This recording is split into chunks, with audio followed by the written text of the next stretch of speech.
ఇవాళ మీకు ఒక విజేతని పరిచయం చేసే ప్రయత్నం చేస్తూ ఉన్నాను. ఒకేసారి 3 ఉద్యోగాలు,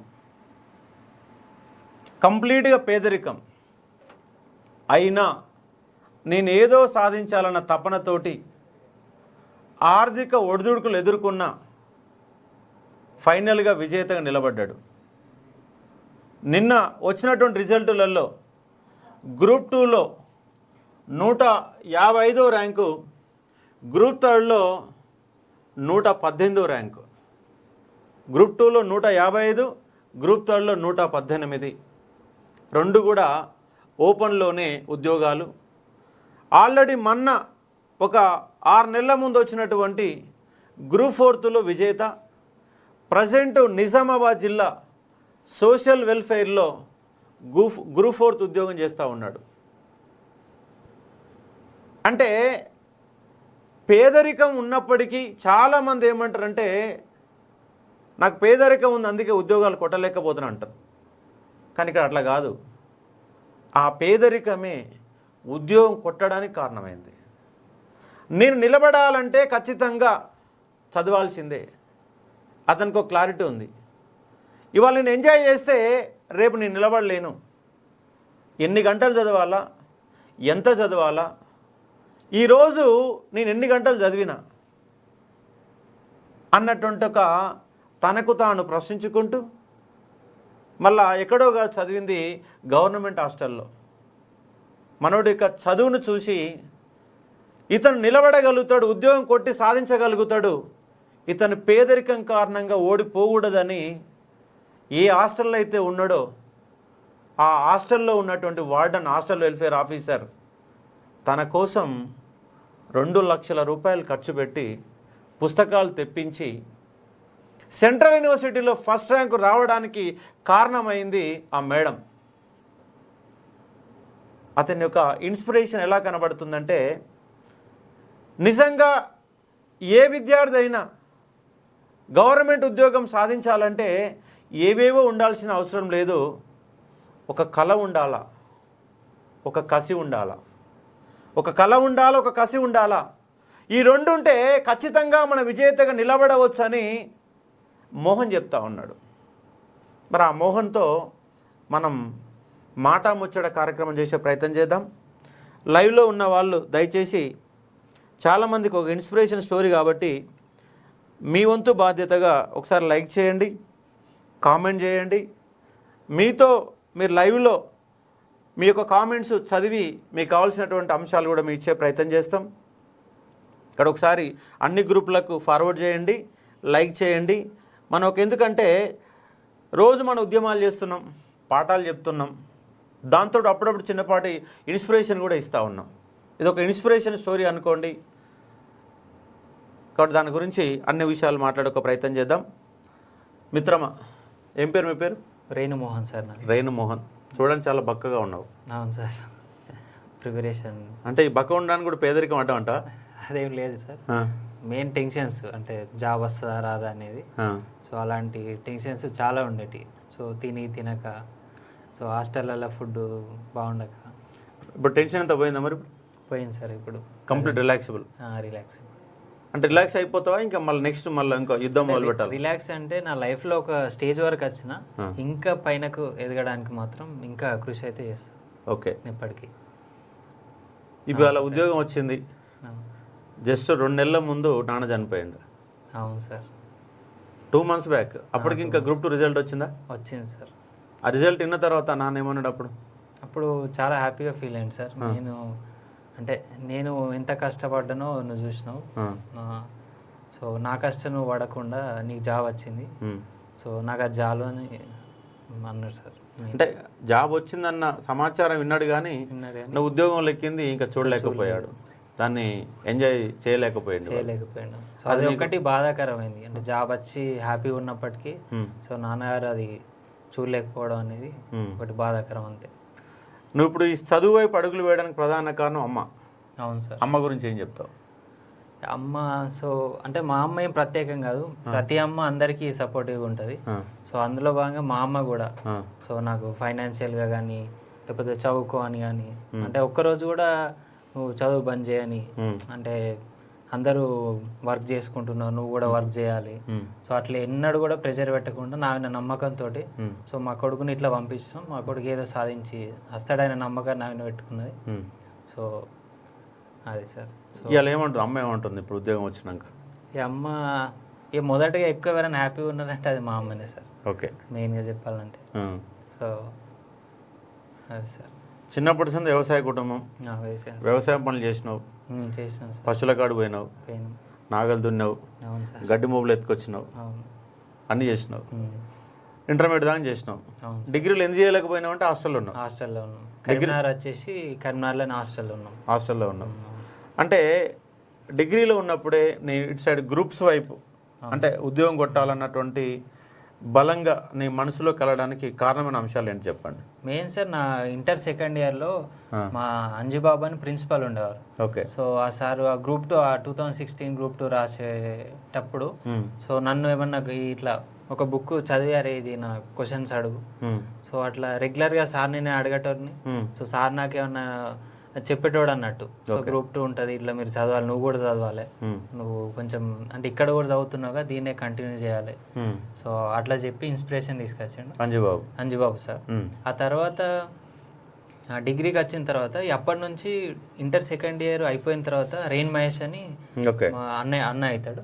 సో ఆయన ఏంటి అంటే బుక్స్ తీసుకో, ఇట్లా ఎగ్జామ్స్ ఉంటాయి నువ్వు రాయాలా అని అప్పటికే కరీంనగర్ తీసుకొచ్చి బుక్స్ అన్ని కొనిపించి సో చదువు అని స్టార్ట్ చేయించిండు అప్పటి నుండి.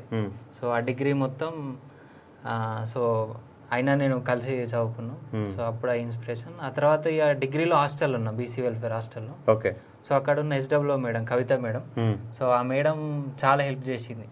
సో అంటే నాకు చదువు పరంగా కానీ ఫైనాన్షియల్ కానీ, సో నేను చదువుతా అనేది చూసి సో అయితే ఈ అబ్బాయి చదువుతాడు కాబట్టి నేను నా వంతు సాయం చెయ్యాలనేది.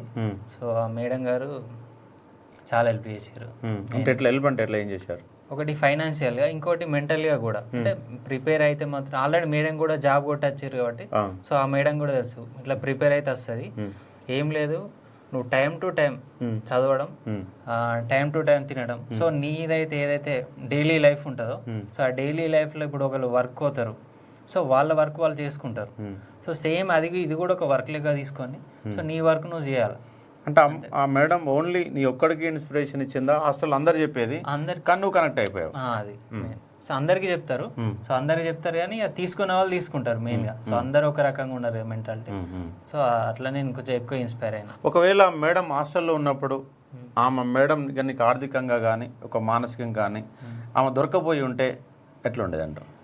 దొరకపోయి ఉంటే మెయిన్ అంటే నేను చదువున్న మాత్రం ఆపకపోయేది, కాకపోతే ఫైనాన్షియల్ ఇంకెక్కువ ఇబ్బంది పడేటోని. ఓకే. సో ఇప్పుడు ఇది వచ్చేది, లేకపోతే నెక్స్ట్ నోటిఫికేషన్లు వచ్చేదేమో జాబ్, చెప్పలేము అప్పటికి. సో అది సిచ్యువేషన్. మేడం ఎట్లా ఫీల్ అవుతుంది ఇప్పుడు? మేడం చాలా హ్యాపీగా ఫీల్ అవుతుంది. ఒకసారి ఫోన్లో మాట్లాడదాం, మరి ఫోన్ కలపండి ఒకసారి.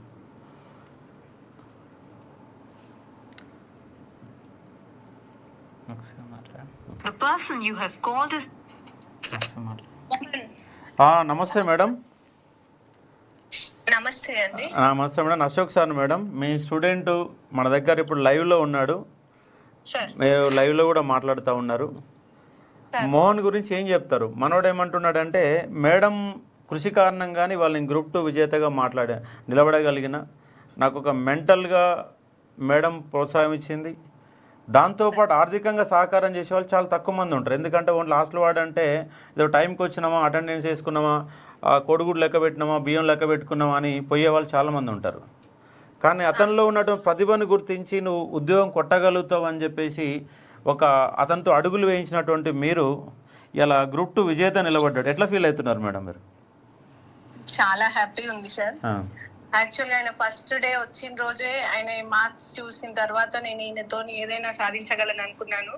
ఎందుకంటే నేను ఒక 6 years బిఎడ్ లెక్చరర్ గా చేశాను సార్. స్టూడెంట్ సైకాలజీ నాకు ఐడియా ఉంది.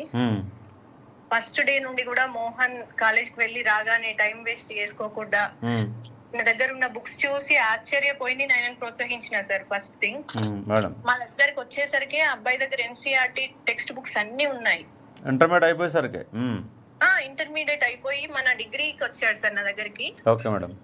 అప్పటికే అబ్బాయి దగ్గర NCERT బుక్స్ గ్యాదర్ చేసి పెట్టుకున్నాడు. నేను గ్రూప్ 2 కి ప్రిపేర్ అయ్యి నేను గ్రూప్ 2 కొట్టలేకపోయినా సార్. హాస్టల్ వెల్ఫేర్ ఆఫీసర్ గా నాకు 2011 లో పోస్టింగ్ వచ్చి ఉండే. Okay madam. ఆయన చూసిన తర్వాత నా దగ్గర ఉన్న స్టడీ మెటీరియల్ మొత్తం మోహన్ కి నేను ఇవ్వడం జరిగింది. Okay madam. అట్లే హాస్టల్లో ఒక రూమ్ ని ఒక లైబ్రరీ లాగా చేశాడు సార్ అబ్బాయి. అతను రూమ్ మొత్తం లైబ్రరీ చేసిండు. లైబ్రరీ ఎవరైనా కొత్త పిల్లల్ని మోహన్ రూమ్ లో ఇస్తే మోహన్ రూమ్ లో ఎవరు ఇమ్మడలేకపోయేవాళ్ళు. అంటే ఇక్కడ మొత్తం కూర్చొని చదువుకునేవాడు మొత్తం.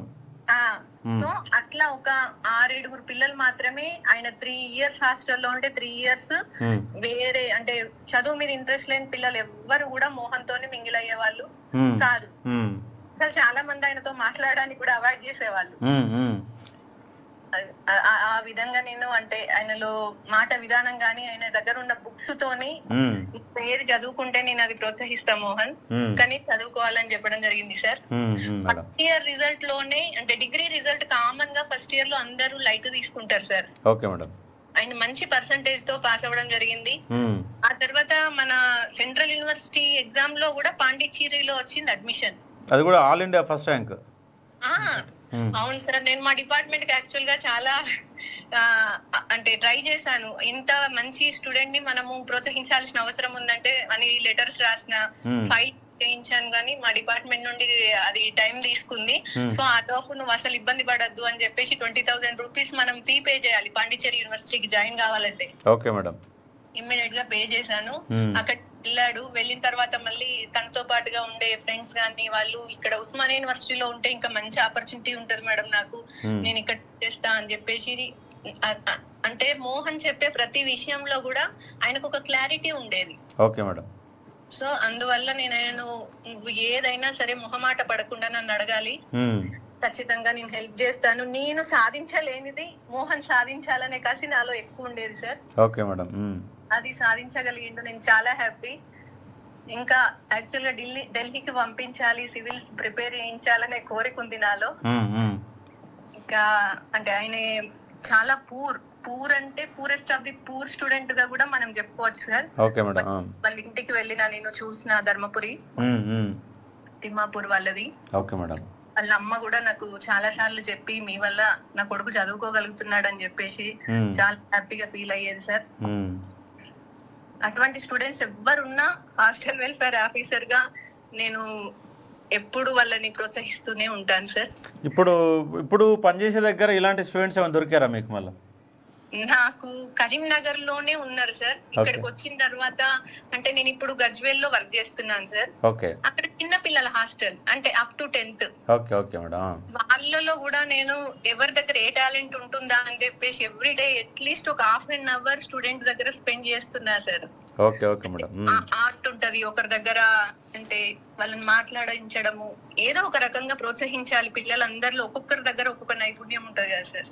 మీలాగా అందరు హాస్టల్ వెల్ఫేర్ ఆఫీసర్లు ఉంటే ఈ దేశం బాగుపడుతుంది మేడం. కానీ అందరు అట్లా ఉండరు. జస్ట్ ఏదో డ్యూటీ చేద్దాం వెళ్ళిపోదాం అనే ఆతృతనే ఉంటారు తప్ప, నాకు చాలా రోజుల తర్వాత మీరు ఒక హాస్టల్ వెల్ఫేర్ ఆఫీసర్ కూడా ఈ విధంగా చేస్తారని చెప్పేసి నేను ఊహించలేకపోయాను. అందుకే మీతో మాట్లాడతా అని చెప్పాను మేడం. లైవ్లో మాట్లాడుతూ ఉన్నారు. ఇప్పుడు ఎట్లా ఫైనల్గా ఎట్లా ఫీల్ అవుతా ఉన్నారు? నాకు తమ్ముడు లేడు, నాకు ఒక సొంత తమ్ముళ్ళు లేరు. నాకు తమ్ముడు దేవుడు ఇచ్చిన తమ్ముడు మోహన్ సార్. Okay madam. చాలా హ్యాపీగా ఫీల్ అవుతున్నా. ఆయన ఇంకా సివిల్స్ కి నేను వెళ్తా మేడం అంటే కూడా నేను రెడీ సార్ ఆయనను ప్రోత్సహించడానికి. లీవ్ పెట్టేసి అంటే నేను ఆయనకు చెప్పిన గైడ్ చేసి నేనంటే ఎంత చిన్న ఉద్యోగం వచ్చినా నువ్వు ఫస్ట్ జాయిన్ అవ్వాలి. మనకు ఒక ఉద్యోగం వచ్చిన తర్వాత మనలో కాన్ఫిడెన్స్ పెరుగుతుంది. ఇప్పుడు ఆయన దగ్గర ఏమీ లేనప్పుడు సార్ మేడం అడగాలి, ఎవరో ఒకరు ఆయనకు ఎకనామికల్ గా అవసరం ఉండేది కదా.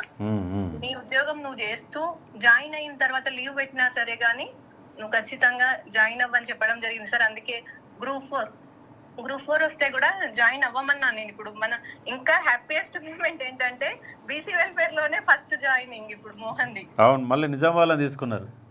నిజామాబాద్ లో తీసుకున్నారు. నేను బీసీ వెల్ఫేర్ డిపార్ట్మెంట్ లో చేస్తున్నాను సార్. చాలా హ్యాపీ సార్. ఆయన ఇంకా ఉన్నత శిఖరాలను అధిరోహించాలని నా కోరిక సార్. ఇలాంటి వాళ్ళ హెల్ప్ కూడా ఆయనకు చాలా అవసరమే. కంపల్సరీ నేను ప్రతిరోజు మోటివేషన్ చేస్తూనే ఉన్నాను మేడం పిల్లలందరినీ కూడా. ఎందుకంటే చాలామంది పేదరికం, నిన్న 2 పిల్లలు సూసైడ్ చేసుకున్నారు. వాళ్ళ కుటుంబాలకు కానీ పోయి పరామర్శించడం జరిగింది. చెప్పే వాళ్ళకి ఏంటంటే మనకు పేదరికం అడ్డు కాదు, నిజంగా నీలో కసి ఉంటే ఏదో చేయాలి తపన ఉంటే మాత్రం పేదరికం అడ్డు కాదు. మీలాంటి వాళ్ళు ఏదో ఒక రూపంలో వచ్చి ఆదుకొని వాళ్ళ ముందు తీసుకుపోవడానికి, చేయబట్టి లాక్కోవడానికి, ముందు తీసుకోవడానికి అవకాశం ఉంటుందని కూడా చెప్తాను నేను. అవును సార్, అవును. అంటే నేను మోహన్ కైనా నేను నా స్టూడెంట్స్ అందరికి ఎవరికైనా చెప్పేది సార్, మనలో చదువు ఉన్నంత సేపు ఎవరో ఒకరు ప్రోత్సహిస్తారు. ఎంతో కొంత కష్టపడి చదువుకున్నామంటే మనం మన కుటుంబాన్ని అంతటిని ఆర్థికంగా బలోపేతం చేయగలం సార్. వాళ్ళ దగ్గర కష్టపడాలని తపన ఉండాలి పిల్లలు. ఒకసారి మీది కూడా ఇంటర్వ్యూ చేద్దాం మేడం, ఎందుకంటే మిమ్మల్ని చూసైనా మిగతా హాస్టల్ వెల్ఫేర్లలో కొంత మార్పు వచ్చి పిల్లలు బాగుపడడానికి అవకాశం ఉంటుంది. మిమ్మల్ని కూడా అవసరమైతే పర్సనల్గా వచ్చి ఇంటర్వ్యూ తీసుకుంటాను మేడం. ఇది తప్పకుండా sir. Thank you sir. Thank you madam. విన్నారు కదా మిత్రుల లైవ్లో ఉన్న వాళ్ళు. ఎందుకంటే ఒక మేడం ఒక హాస్టల్ వెల్ఫేర్ ఎవరు పట్టించుకోరు, అలా ఎట్లా మిగిల్చుకోవాలని చూసే వాళ్ళు చూసాం. కానీ ఒక విద్యార్థి యొక్క ప్రతిభను గుర్తించి ముందు తీసుకుపోయి ఒక మేడం దొరికింది కాబట్టి అతను ముందుకు పోవడానికి అవకాశం ఉంది. చెప్పండి మిత్రం, అసలు నీ ప్రిపరేషన్ విధానం ఎట్లా కొనసాగిందంటే? మెయిన్ సార్ ప్రిపరేషన్ అంటే ఫస్ట్ బేసిక్స్ వైజ్గా రావాలి సార్ ఎప్పుడైనా. సో ఫస్ట్ ఎన్సీఆర్టీ బుక్స్ చదివినా నేను స్టార్టింగ్లో, అంటే బేసిక్స్ కోసం. ఎందుకంటే డైరెక్ట్ కోచింగ్ ఇన్స్టిట్యూషన్కి పోయినప్పటికీ మనం వాళ్ళు చెప్పేది గ్రాస్ప్ చేసుకోలేము.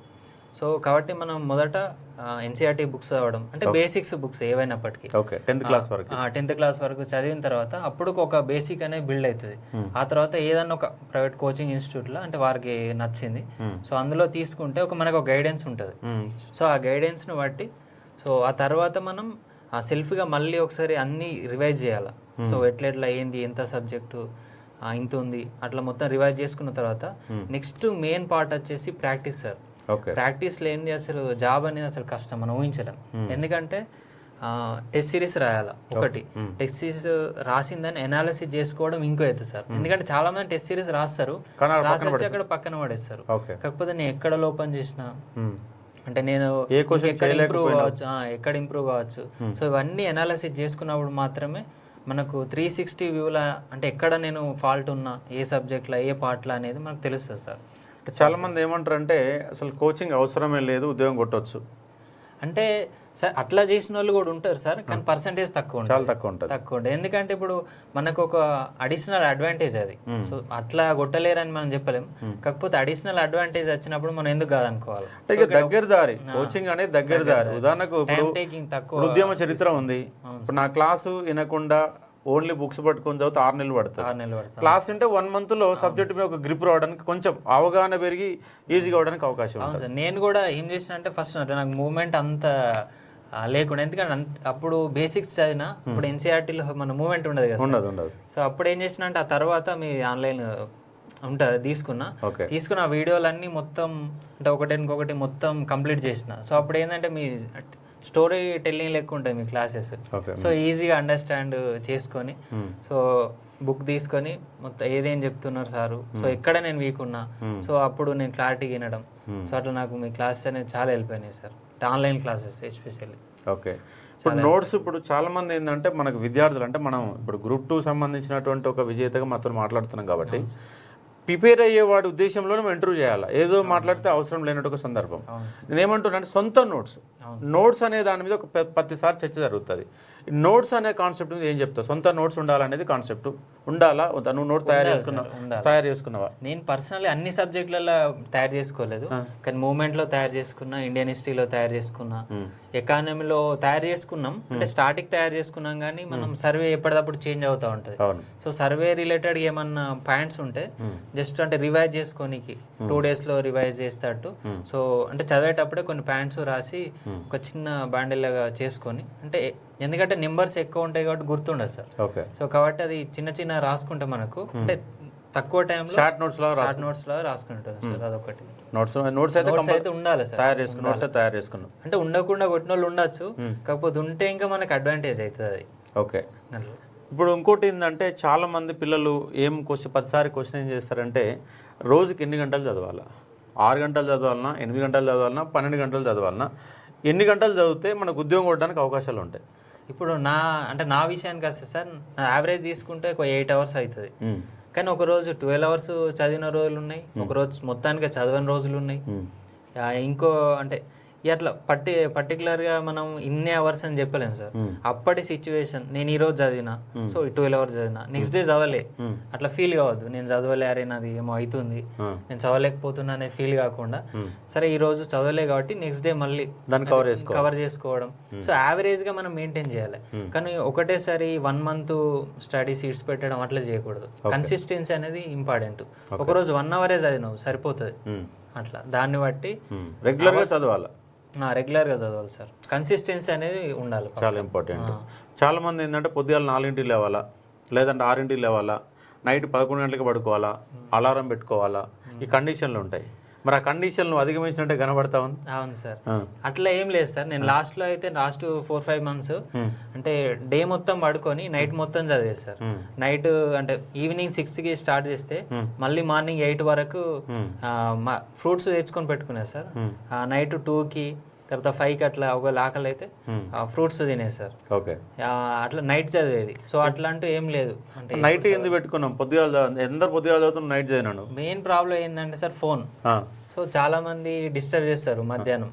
సో ఫ్రెండ్స్ వచ్చి చాయ్ తాగమంటారు, ఇటు పోదామంటారు. సో కాదనిలేము మనం. ఒకటి మనకు కూడా ఇష్టం ఉంటుంది పోవడం, కాకపోతే ఏంటంటే టైం చాలా వేస్ట్ అవుతుంది. ఓకే, ఇంకొకటి ఎక్కువ మంది ఉన్నప్పుడు కొంచెం డిస్టర్బెన్స్ ఉంటుంది సార్. నార్మల్గా స్టడీ హాల్లో కూడా అటు లేస్తూ ఉంటారు, ఇటు లేస్తూ ఉంటారు. సో కాబట్టి అందుకే నేను నైట్ చదవాలని ఫిక్స్ అయినా సార్. ఫిక్స్ అయిపోయి అట్లా ఒక 6 నెలల పాటు అట్లే చదివినాం సార్. మొత్తం ఎప్పుడు మొదలు పెట్టిన ప్రిపరేషన్? 2020 సార్. పర్ఫెక్ట్ అంటే అంతకుముందు చదివిన లక్ష్మీకాంత్ తీసుకుని ఇంటర్మీడియట్ 2nd year నుంచే చదవడం స్టార్ట్ చేసిన. నీ గోల్ అనేది ఇంటర్మీడియట్ 2nd year లోనే స్టార్ట్ అయింది. అవును సార్, అప్పుడే సెట్. అంజుబాబు సార్ కావచ్చు, లేదంటే రేణు మహేష్ కావచ్చు, ఆ క్రమంలో మీ కవిత మేడం పరిచయం కావడం, ఆమె ఒక తల్లిలాగా నిన్ను అన్ని రకాలుగా ఆదుకొని ముందు తీసుకుపోయే ప్రయత్నం చేయడం, ఇవన్నీ కూడా జరిగినాయి. ఇవన్నిటితోటి ఇంకేందంటే సార్, నేను సైకలాజికల్ బుక్స్ ఎక్కువ చదివాను సార్. అంటే ఎందుకంటే మనం ఎన్ని చేసినా కానీ మెంటల్గా మాత్రం స్ట్రాంగ్ ఉండాలి సార్. ఎందుకంటే ఫైనాన్షియల్ సిచ్యువేషన్స్ ని ఫేస్ చేయాలన్నా మెంటల్గా స్ట్రాంగ్ ఉండాలా. లేకపోతే నాకు సబ్జెక్ట్ వస్తలేదని కొన్ని సందర్భాల్లో ఎగ్జామ్స్ రాసినప్పుడు అనిపిస్తుంది స్కోర్ తక్కువ వస్తే. సో మెంటల్గా డిస్టర్బ్ అవుతాం. కొన్ని సందర్భాల్లో జాబ్ దగ్గరికి పోయి కూడా మిస్ అవుతాం. నాకు హైకోర్టు చెప్పిన కదా సార్, హైకోర్టు 1 మార్కులో పోయింది. కాకపోతే ఇవన్నిట్లను మెంటల్లీగా మనం ఫేస్ చేయాలంటే కొంచెం సైకలాజికల్గా మనం స్ట్రాంగ్ ఉండాలి సార్. అది కూడా ఒకటి. ఇప్పుడు గ్రూప్ 4 అంటే మ్యాథ్స్ 150 మార్కుల మ్యాథ్స్, నువ్వు చదివిందేమో BA, కాబట్టి ఇంటర్మీడియట్లో ఎంపీసీ నీకు? లేదు సార్, సిఈసి. ఇంటర్మీడియట్లో సిఈసి, డిగ్రీలో BA సార్. మరి మ్యాథ్స్ వస్తేనే గ్రూప్ 4 ఉద్యోగం వస్తుంది అనేది ఉన్నటువంటి అపోహ. మరి అయినా గ్రూప్ 4 ఎట్లా ఉద్యోగం ఎట్లా కొట్టగలిగినావు? మెయిన్ ఏం సార్ అంటే అప్పటి వరకు డిగ్రీలో కానీ ఇంటర్లో కానీ ఆ చదివిందే మొత్తం చదవని నేనైతే అనుకోను సార్. ఎందుకంటే తర్వాత కూడా నువ్వు అన్ని నేర్చుకోవచ్చు. ఇప్పుడు నేను ఒక ఇన్స్టిట్యూషన్ లో ఒక క్లాస్ తీసుకొని అంటే మ్యాథ్స్ కి సంబంధించి, సో నేను అప్పుడు 2020 నుంచి ప్రిపేర్ అయినా సార్ మ్యాథ్స్ కూడా. అంటే నేను ఫస్ట్ SI కానిస్టేబుల్ కి అన్నట్టు ప్రిపేర్ అయినా సార్. అది నాకు గ్రూప్ 4 లో హెల్ప్ అయింది సార్. ఇప్పటి వరకు అసలు ఏమేమి పోటీ పరీక్షలు రాసినావు, ఏమేమి ఉద్యోగం కొట్టినావు? ఇప్పటి వరకు స్టార్టింగ్ అంటే సార్ ఇప్పుడు SI కానిస్టేబుల్ రాసినాం. సో అది నాది ఈవెంట్లో మిస్ అయింది. నెక్స్ట్ ఈవెంట్ వచ్చి ఉంటే జాబ్ వచ్చేది. ఎందుకంటే సబ్జెక్ట్ పరంగా బలంగానే ఉన్నావు, కానీ శారీరకంగా మాత్రం లేవా? అదొకటి సార్. ఇంకొకటి హైకోర్టు మిస్ అయింది సార్. హైకోర్టు 2nd ర్యాంక్ వచ్చింది కానీ ఉద్యోగం రాలేదు సార్. అదొకటి. ఈ 2 సార్ అంటే దగ్గరకు వచ్చి మిస్ అయినాయి. తర్వాత అంటే సబ్జెక్టు మా అకాడమిక్స్ పరంగా నేను నెట్ క్వాలిఫై అయినా, సెట్ క్వాలిఫై అయినా, సబ్జెక్ట్ పరంగా నెట్ సెట్ అసిస్టెంట్ ప్రొఫెసర్ అవి క్వాలిఫై అయినా సార్. ఆల్రెడీ మళ్ళీ PG కూడా ఆల్ ఇండియా ఫస్ట్ ర్యాంక్ వచ్చింది. PG కూడా అంటే ఎంట్రన్స్ లో అప్పుడు సెంట్రల్ యూనివర్సిటీలో ఫస్ట్ ర్యాంక్ వచ్చింది. కామన్ సెట్ లో ఫస్ట్ ర్యాంక్ వచ్చింది. మన గ్రూప్ 4 ఎంత ర్యాంక్ వచ్చింది? గ్రూప్ 4 లో 2167 వచ్చింది. జాబ్ వచ్చింది జగిత్యాల ఓపెన్ లో. అది జగిత్యాలు, కాకపోతే నాకు ఓపెన్ లో నిజామాబాద్ లో వచ్చింది. నిజామాబాద్ తీసుకున్నాం. అవును సార్. ఇప్పుడు గ్రూప్ 3 లో 155 ర్యాంకు, గ్రూప్ 2 లో 155. ఒకసారి మార్కులు క్లోజ్అప్ చూపెట్టాము. చూడు మిత్రమా, ఇక్కడ చూడండి. ఇక్కడ గ్రూప్ 2లో rank 155, all ticket number 2285014385. Paper వైజ్గా మార్కులు చూస్తే మీకు చూడండి, మొన్న పేపర్లు ఎట్టెట్లు వచ్చినాయి చూడండి. పేపర్ 1 అందరిని ఆగం చేసింది. అంటే ఉద్యోగం రాని వాళ్ళకి 65 వస్తే, ఉద్యోగం వచ్చిన వాళ్ళు 75 నుంచి 85 మధ్య వచ్చినాయి. మనకు 75 మార్కులు వచ్చినాయి. పేపర్ 2లో 100 యావరేజ్గా వచ్చేసినది. Paper 3లో 106 economy. ఎందుకు ఎకానమీలో అన్ని మార్కులు వచ్చినాయి అంటే కారణం ఏంటంటే కరెంట్ ఎకానమీ. అంటే దీనికోసం ఏం కసరత్తు చేసినాం? కరెంట్ మెయిన్ ఏంటి సార్, ఫస్ట్ మనం స్టాటిక్ సబ్జెక్ట్ చదువుకోవాలి సార్ ఇందులో ఎకానమీలో. స్టాటిక్ చదివిన తర్వాత స్టాటిక్ చదివితేనే మనకు కరెంట్ అర్థమవుతుంది, స్టాటిక్ చదవంది అర్థం కాదు. సో స్టాటిక్ మొత్తం ప్రిపేర్ అయిన తర్వాత అప్పుడు మనకు కరెంట్ వచ్చే మన సర్వేలు వస్తాయి కదా సార్, సర్వేలు ఆ తర్వాత ఏమన్నా వచ్చిన కరెంట్ అఫైర్స్ అవన్నిట్లను మనం రాసుకోవాలి సార్ పక్క ఒక బుక్ లో తీసుకొని అన్ని ఏమేమి అప్డేట్స్. ఎందుకంటే ఇప్పుడు ఆర్థిక సర్వే అంటే ఒక 200 పేజీలు ఉంటాయి.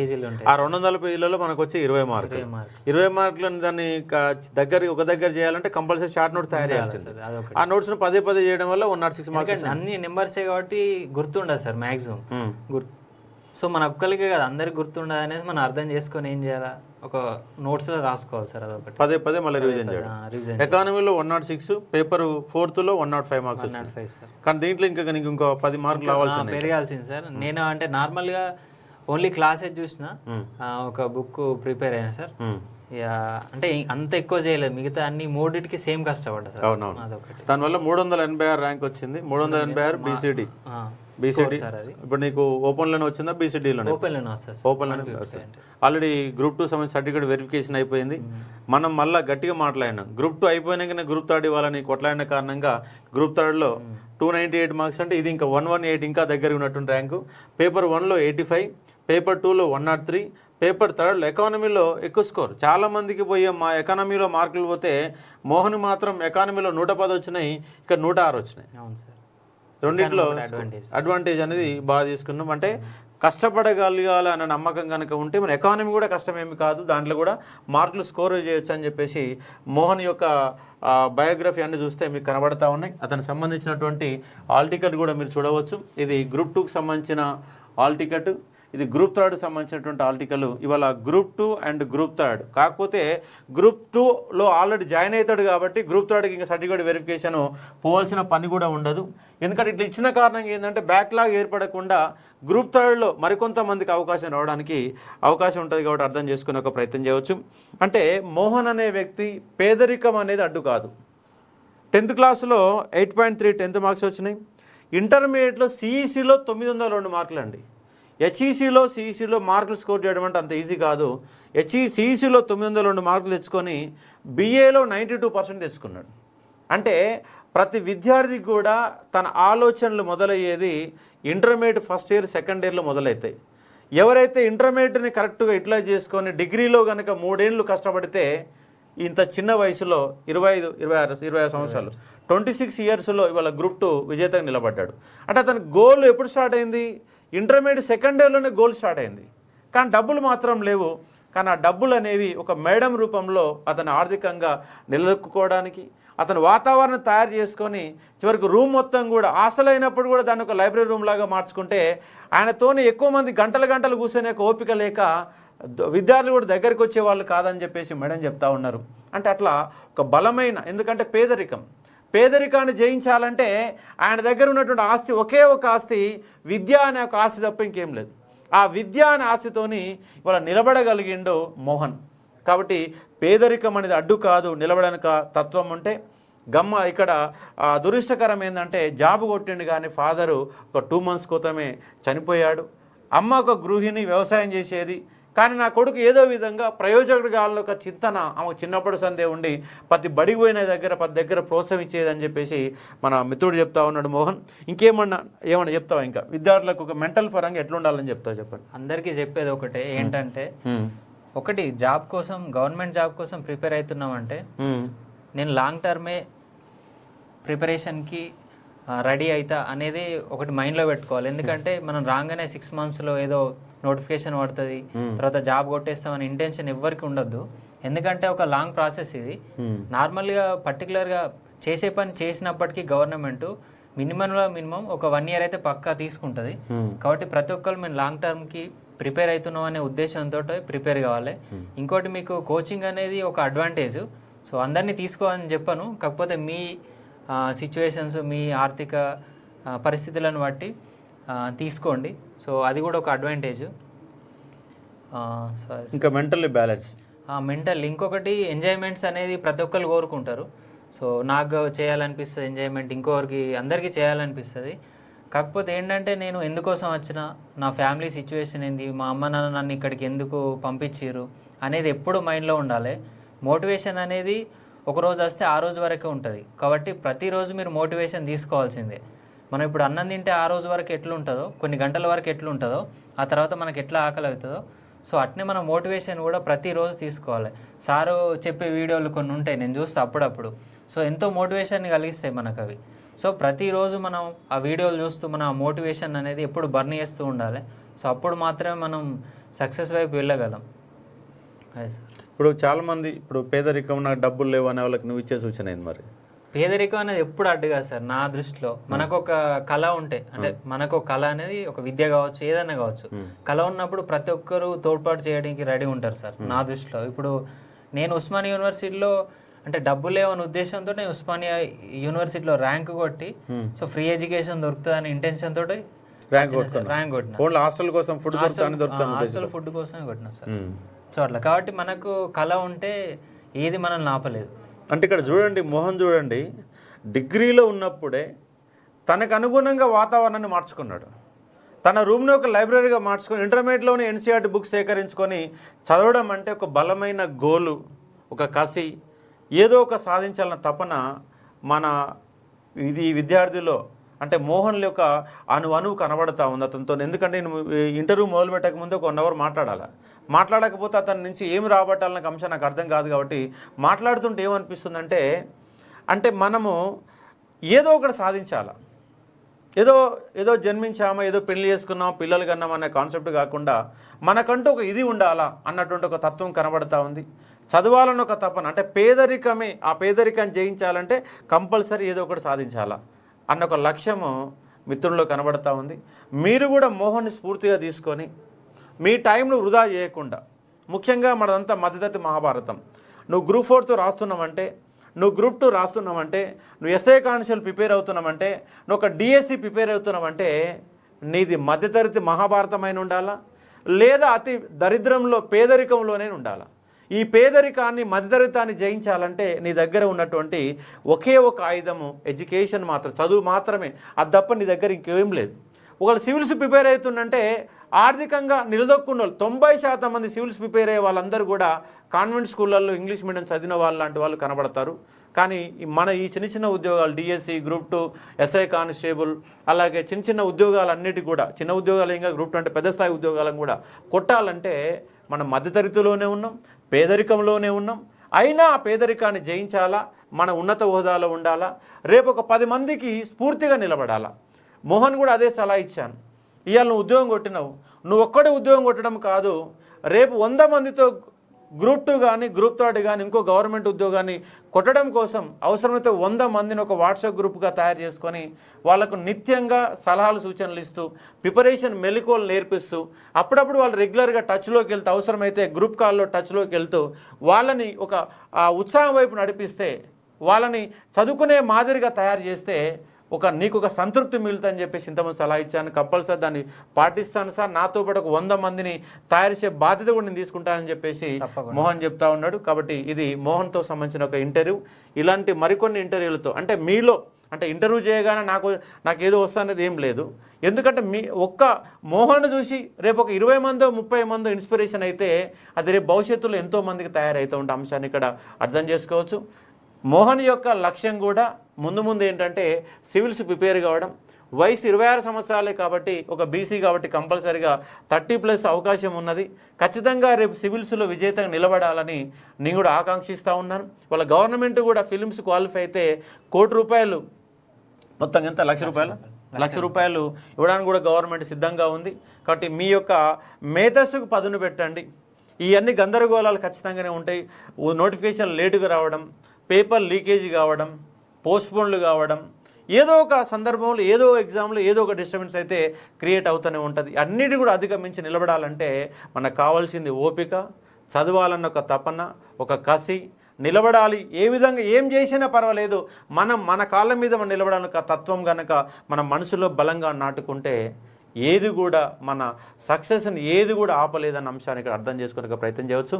ఇది 3 ఉద్యోగాలు, అటు గ్రూప్ 4 ఉద్యోగం ఆల్రెడీ ఉద్యోగంలో చేస్తూ ఉన్నాడు, గ్రూప్ 2 గ్రూప్ 3 2 ఉద్యోగాలు కొట్టి మీ ముందు పేదరికాన్ని జయించి మీ ముందు నిలబడ్డ మోహన్ని స్ఫూర్తి తీసుకొని మీరు కూడా ప్రిపరేషన్ కొనసాగిస్తారని చెప్పే ప్రయత్నం చేస్తూ ఉన్నాను. Thank you.